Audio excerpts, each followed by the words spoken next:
સૌથી ઊંચું દાન કયું છે? આજકાલ છે જમણવાર અન્નદાન કરે છે, સારી વાત છે કે બધા અન્નદાન કરે છે, બધાને જમાડે છે, ગામ ધમાડા બંધ જમાડે છે. તો મારી દૃષ્ટિએ સાચું અન્નદાન છે એ શિક્ષણનું દાન છે અને હોસ્પિટલનું દાન છે. કે કોઈ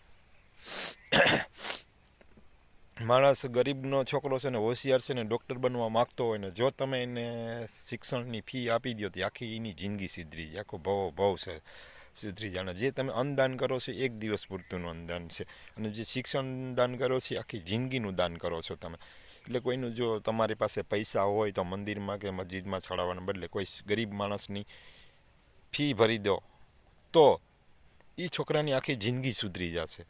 અને બીજું કોઈ હોસ્પિટલમાં બીમાર હોય ને ગરીબ માણસ હોય, એના ઓપરેશનના પૈસા ન હોય કે દવાના પૈસા ન હોય, એ પૈસા તમે ચૂકવી આપો તો એ આખી એની જિંદગી બચી જશે. એટલે આ બે મોટા દાન છે. અને આ બે દાન છે એ આખી જિંદગી કોઈની સુધારી નાખે છે. અને જે અન્નદાન છે એ એક દિવસ પૂરતું દાન છે. અન્નદાન તો એમાં શું કે તમે કોઈને ન જમાડો તો ઘરે પણ જમી લેવાના છે. અને પણ જો તમે શિક્ષણનું દાન આપશો તો એની આખી જિંદગી સુધરી જશે. અને હોસ્પિટલમાં જે દાન કરો છો એ દાન કરશો તો એ દાન છે એ બહુ મસ્ત છે, કારણ કે એ દાન છે આખી જિંદગી સુધારી નાખે છે. એક વ્યક્તિની જિંદગી સુધારે એ તમે બહુ એના ફાયદા થશે. એટલે તમે શિક્ષણનું દાન કરો અને હોસ્પિટલમાં દાન કરો, અને કોઈ ગરીબ માણસ હોય અને ઓપરેશનના પૈસા ન હોય તો એનું દાન કરો છો, અને કોઈ ગરીબ માણસ અને છોકરાની ફી ભરો છે સૌથી દાન મારી દ્રષ્ટિએ છે. જમાડો, અમને વાંધો નથી, તમે સારું જમાડો, અન્નદાન કરો છો, પણ આ પણ દાન કરતાં શીખો.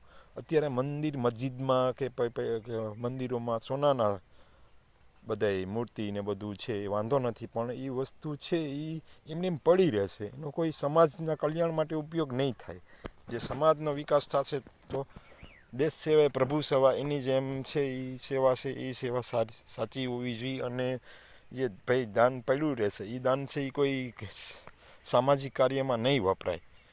એટલે આપણે જે દાન કરવાની સિસ્ટમ થોડીક બદલવી જોઈએ. કોકને 100 રૂપિયાનું દાન કરો, કોઈ ગરીબ માણસ જાતો હોય એને પહેલાં 50 રૂપિયા, એ દાન સૌથી બેસ્ટ છે.